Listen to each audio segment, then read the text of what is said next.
Loops are another very important concept in Python. Python has two kinds of loops, while loops and for loops. And I think the easiest way to explain how these work is just through examples. So let's look first at while loops. A while loop will test some logical condition, and it will execute the body of the loop, so anything indented under the loop, whenever that condition is true, and it will end the loop when it's false. So we have an example here of calculating the first 10 elements of the Fibonacci sequence, We initialize Fibonacci equals a list 0, 1, and then we have a while loop. While the length of Fibonacci is less than 10, we will repeatedly execute the code below. And so as long as length of Fibonacci is less than 10, we will run Fibonacci.append, or add to the list, the last element plus the second to last element. And so this will take the previous two elements, add them together, and add that onto the end of the list. And then once that list is 10 elements long, this condition will no longer be true, so our loop will end, and we'll jump down to this print statement. So if I go ahead and run this, you can see that we have our initial list 0 and 1, then we have 0 plus 1, then we have 1 plus 1, then we have 1 plus 2, and so on and so forth, and we have a length of 10. Now the other type of loop that you can encounter in Python is a for loop, which lets you process each item in a sequence of items. And so let's say we have a list that contains letters, so really just characters, or strings really in Python. Then we say for letter in that list, print letter. What this is doing is it's taking each element of this sequence, of this list, and one by one it's giving them the name letter, and then executing the block of code below this loop. And so this will print out each of these letters in turn, one by one. Now there are many other functions and statements that are useful in the context of loops. One of them is the range function, which will give you a range object, which is sort of like a list that contains integers from a starting index until a stopping index -1. So you will get, in a similar fashion to when we looked at indexing things and we had to use the length -1 for the last element, you'll get the stop -1 will be the last element of a range object. And so this is really useful for loops, of course, because we can loop through a range object. And when we do this, I will be one of the integers in this range object. And so we can use that for example, indexing. So in this example, we have a list called element names that contains a bunch of strings. We are looping through the range from 0 to the length of element names, which again will give us length of element names -1, which is actually what we want. And we're going to print I, which is the integer. It's an element of this range object. In the list is element names I. And so if we go ahead and print this, ignore the duplicated output for now, but you'll see that item 0 in the list is hydrogen, item 1 in the list is helium, so on and so forth.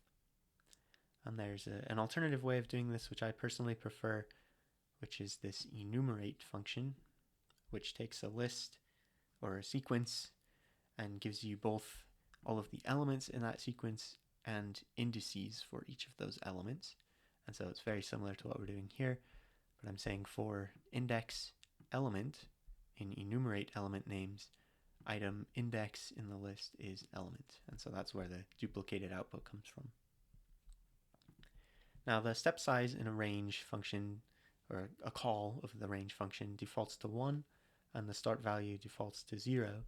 So you can say, for example, range of 3, which will give you 0, 1, and 2. You don't need to specify that it starts at 0 and it goes up by 1.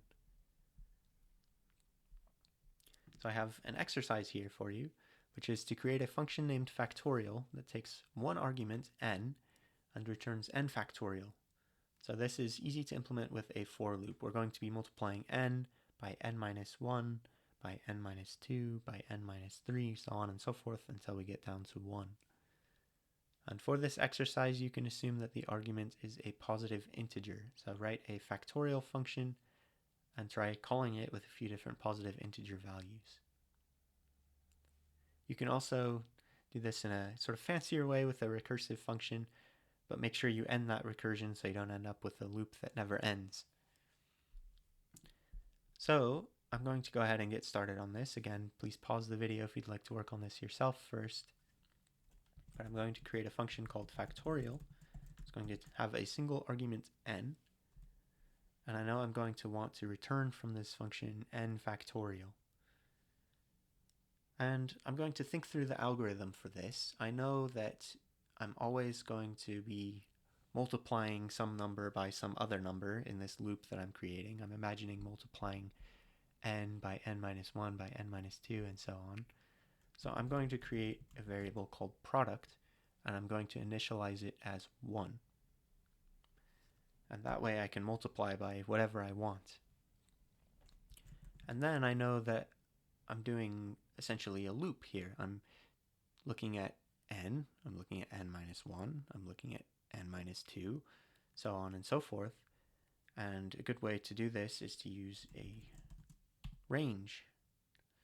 And so I'm going to look in the range, since we already have 1 in our product, and really we don't need to multiply by 1 because anything times 1 is itself. I'm going to be starting at 2, and I'm going to go, this is a malformed for loop, but I'll get to that in a moment.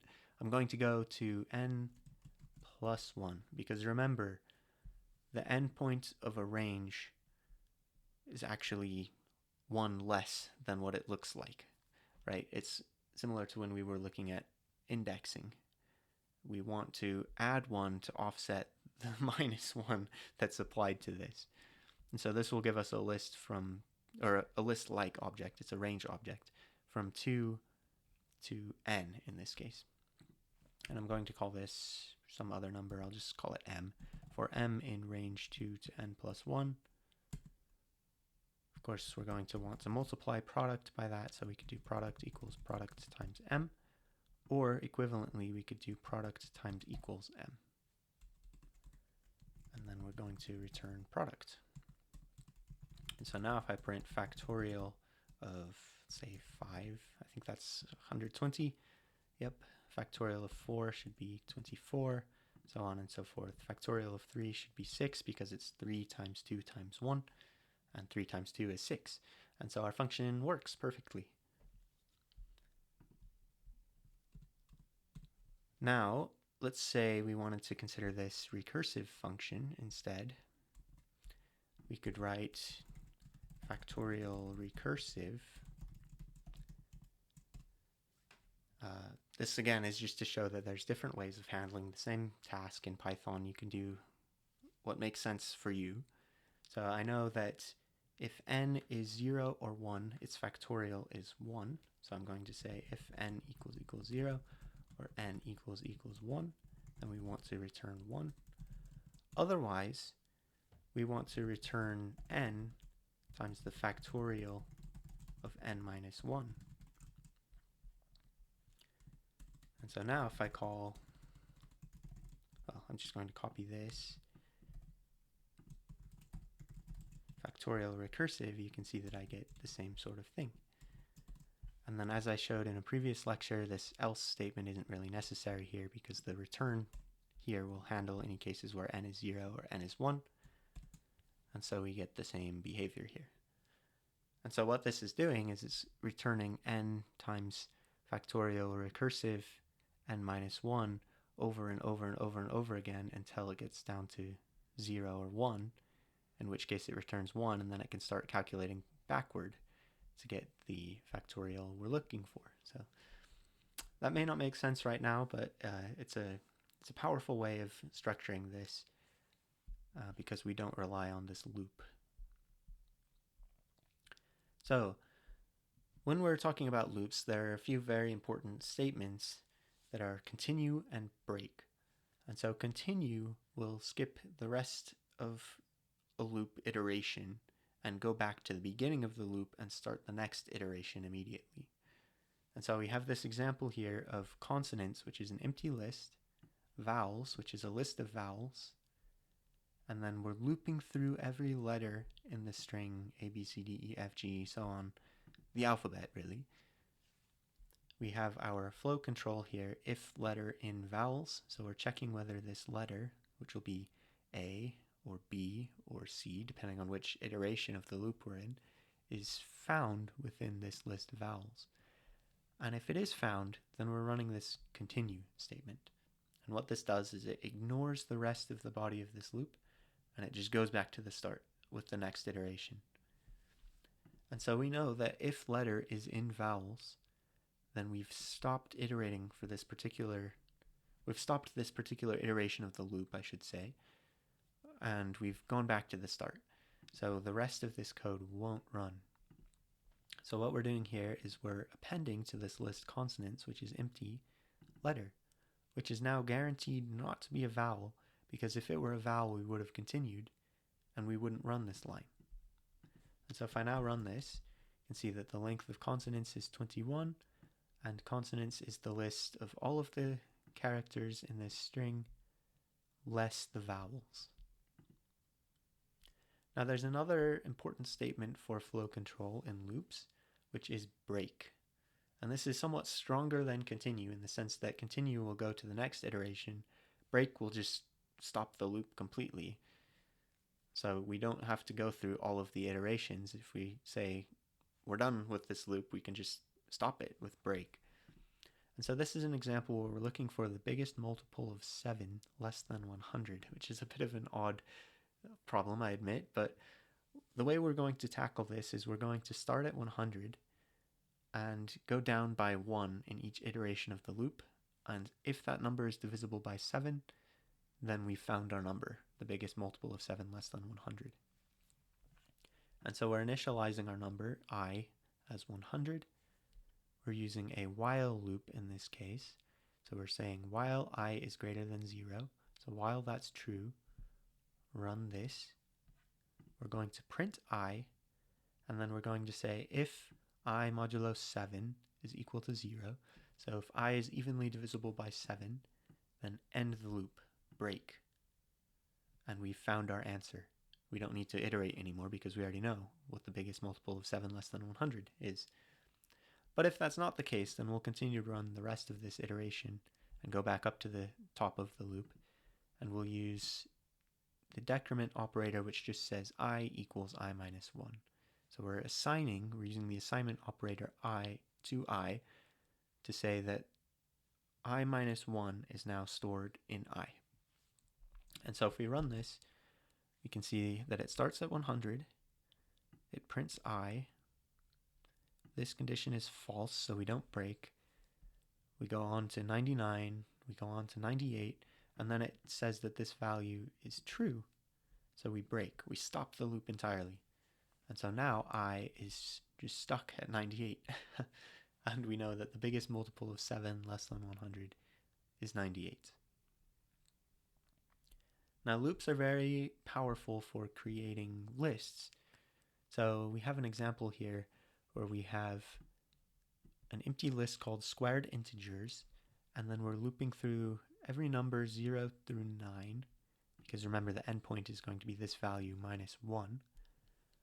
We're appending to this list squared integers the value I squared. And so when we run this, we end up with 0 through 9 squared as a list. But we could also do this by sort of inverting the notation here and using what's called list comprehension, which is where we define a list with a loop. And so here I'm saying the same loop structure for I in range 0 to 10. We've already used that. But we're going to say I squared for I in range 0 to 10. So you have to kind of think about this, like just read this out loud and it will hopefully make sense. Squared integers is a list I squared for I in range 0 to 10. So the notation here is a bit inverted and we're putting what we actually want to see in the list first, and then the loop comes second. And so in this case, we end up with the same result. We have I squared for each I in 0 through 9. Now you can also put flow control inside of a list comprehension if you want to make it more complicated. So I have some examples of this where we have a list of values, negative 100, negative 50, 50, and 100.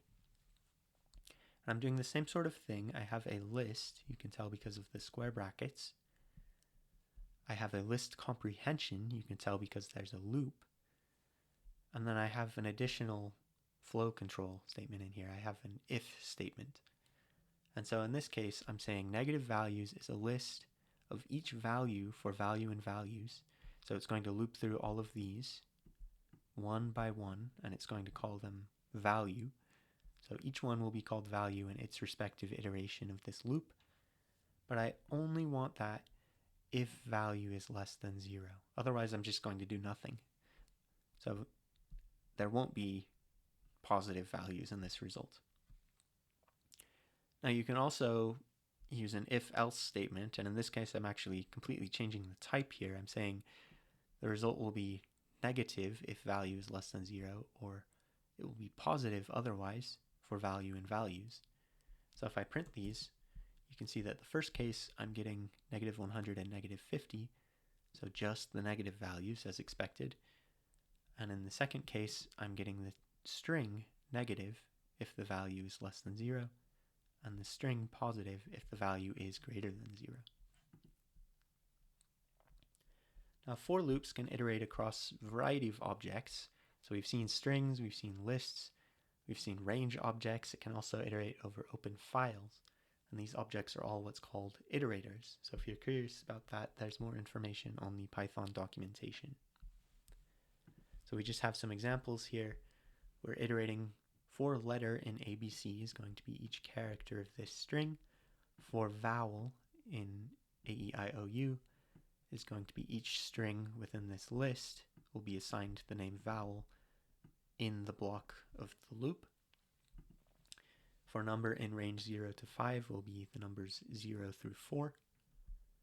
And then we also iterate through all of the lines in a file in this case.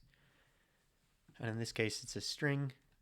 Each line is a string, and we use the method starts with to check whether the line starts with M, and then we've seen strip before. This just takes off any leading or trailing white space.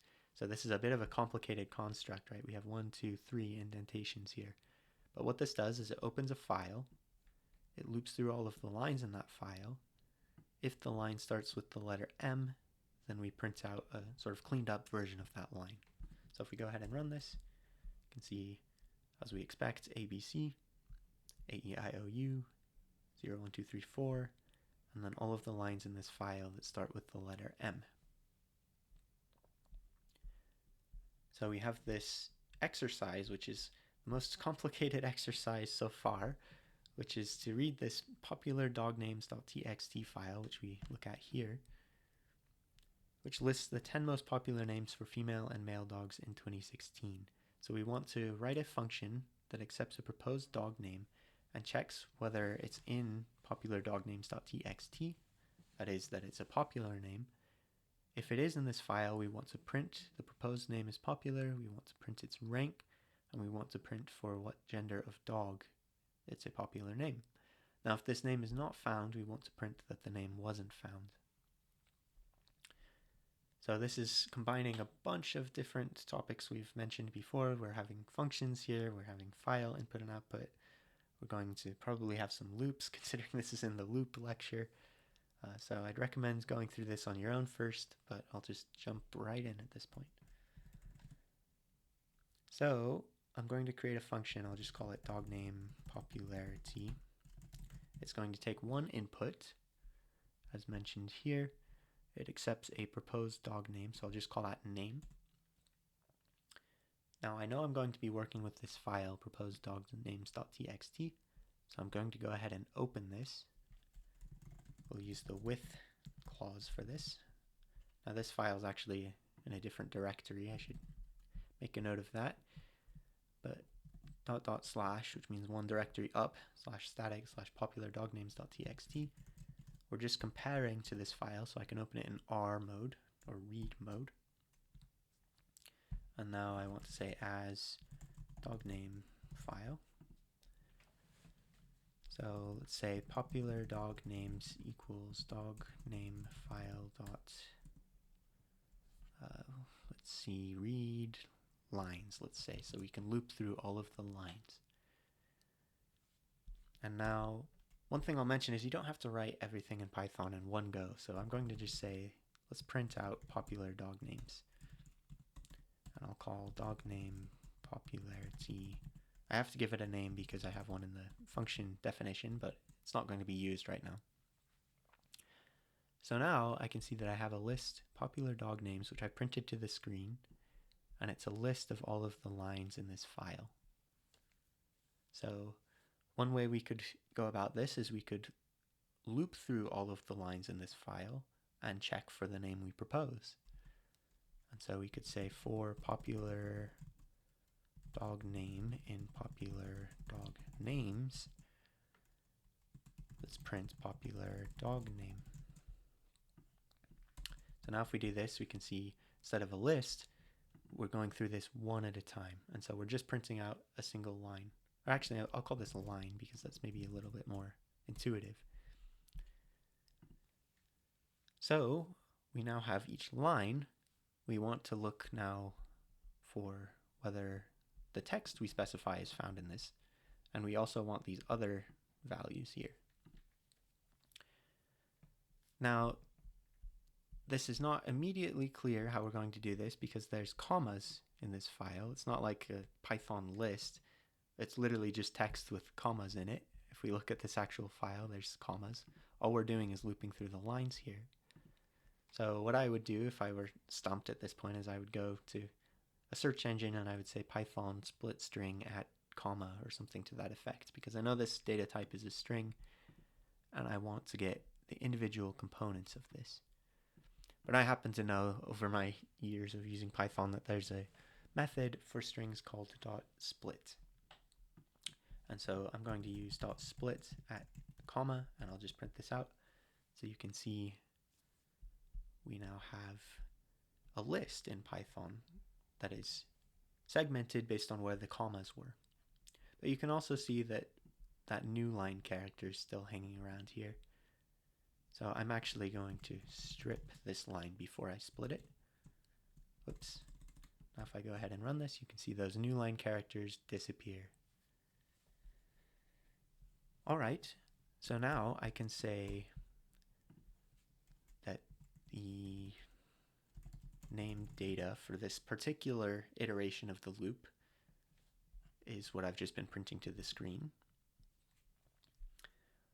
And of course, I can use indices to access what those are. So I could say popular name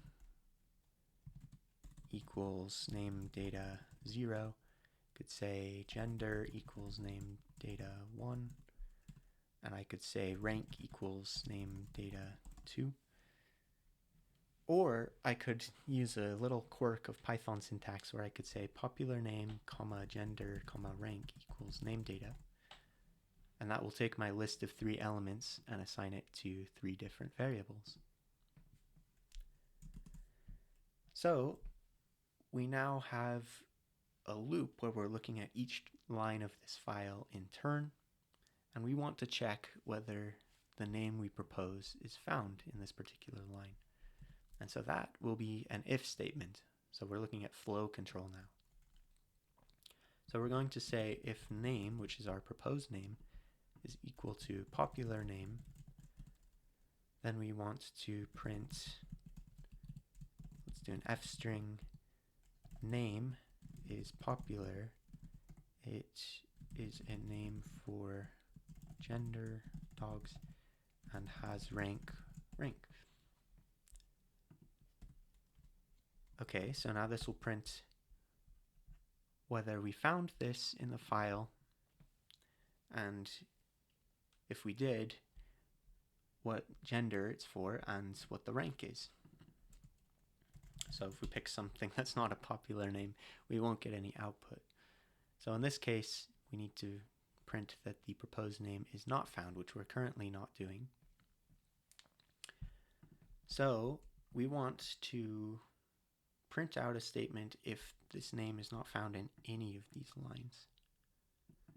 And there's a few different ways you could do this.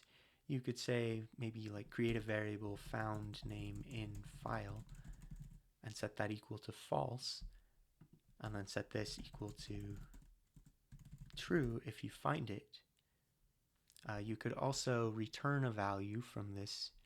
You could return the name, for instance, or the rank, or even this string of text here. And then you know that if you return something in this loop, the rest of the function isn't going to run, so you could return a value there. So there's a few different ways to handle it, as with everything in Python. I'll just stick with this structure I started writing for now. So then we'd want another if statement once this loop is done. Once we're done looking at all of the lines in this file, then we would say if not found name in file, then we'd want to print that the name was not found. Perfect.